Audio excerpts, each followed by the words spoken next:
guys, and welcome to Mastering OCD Channel. So I wanted to kind of talk to you a little bit today about willingness. So, in having OCD, working with OCD, kind of one of the things that I see a lot is when people have intrusive thoughts and they assign so much meaning to that process. And even when they're going through treatment or self-studying or whatever it is, that they tend to get stuck on, not maybe wanting to do some exposures because there's this fear of, if I do it, maybe it's going to make it worse, or oh my God, what if I actually do my exposures and things will become true. And it can be really kind of confusing when we get stuck in our heads, right? And we start to overvalue and overthink this whole process about what it means to have thoughts.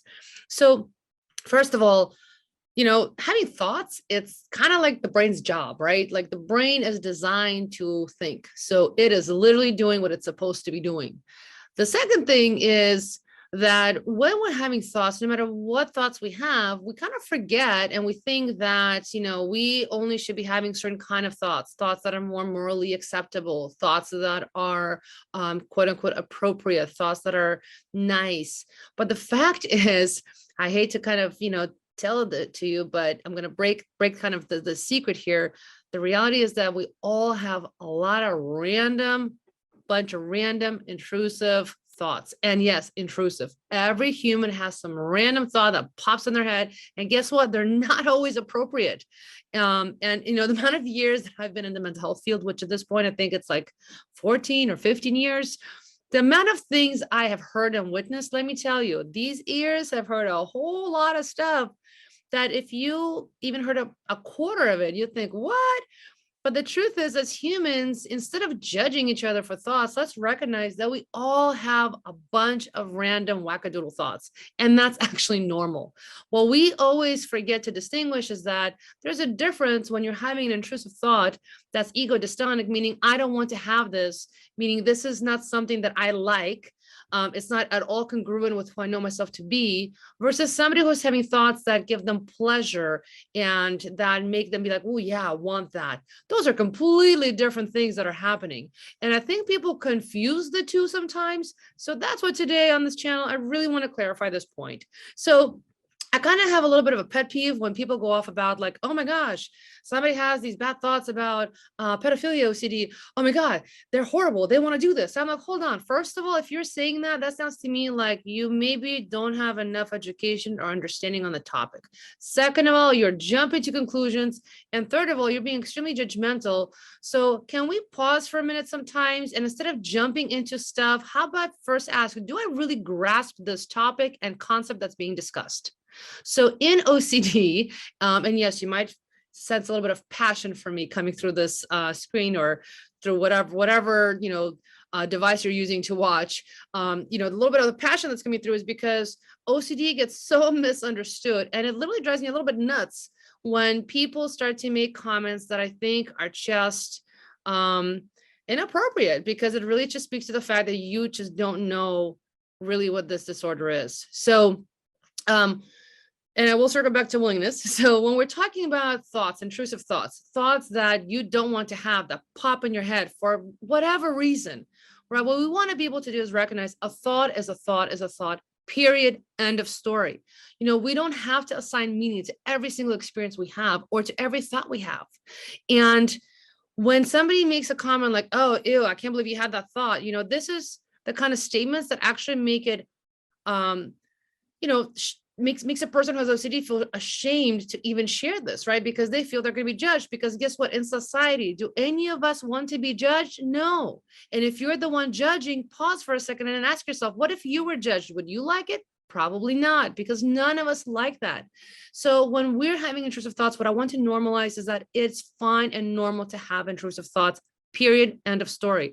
Whatever other fringe or weird or wild thoughts you have, just know that when you work with a specialist, they will normalize it for you and help you actually understand yourself better and realize that it is a thought, it's there, it doesn't mean anything, and you can move on with your life. You don't have to stop your entire life to try to figure out what this thought means. And now let's bring this back to willingness. Part of doing this work and being successful in it is having the willingness to feel uncomfortable, because in OCD, we have to remember what's going on is there's a little bit of a brain kind of misfiring that's going on. So if somebody else has the luxury of recognizing that a random thought popped in and they're like, what was that? Oh, that's weird. Okay, that's garbage. I'll toss it. A person with OCD doesn't have that capacity because their brain is operating a little bit differently.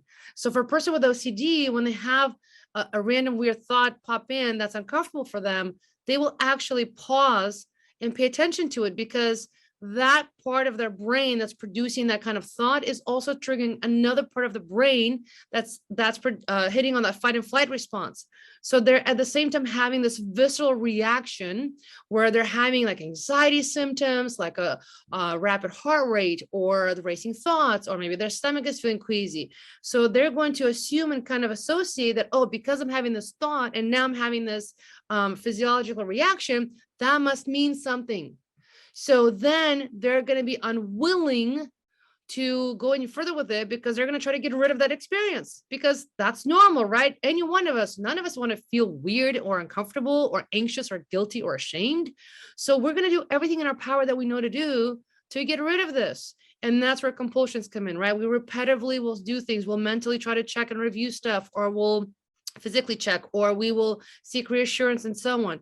So what we have to understand is, in order to get better with OCD, to master this disease, to master this anxiety disorder, is recognizing that I have to check in with myself and my own, what I would say, my willingness scale. What is my degree of willingness today to sit with this feeling that I have of anxiety and shame and disgust and guilt and embarrassment? What is my willingness to sit with this? And am I willing to deal with not knowing 100% the answer? Am I willing to deal with being uncertain and kind of just sitting in that experience and feeling a little bit awkward probably through it, and feeling a little bit kind of off kilter because it's not comfortable?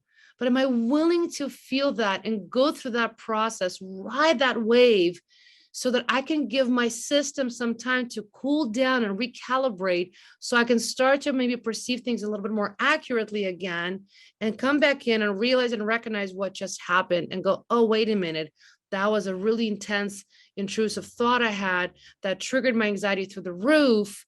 But then when I allow myself to just be in that experience and go through it and not do anything, I now got to learn something new, like, oh, that was a thought, that was super uncomfortable. I didn't like it, but I got to learn that I can tolerate it. I can have it. And so willingness is an important big part of working on your OCD. So to master your OCD is to recognize that I have to have some degree of willingness to feel discomfort and to sit in the unknown. So I hope that today's episode was helpful for you, and looking forward to seeing you in the next one.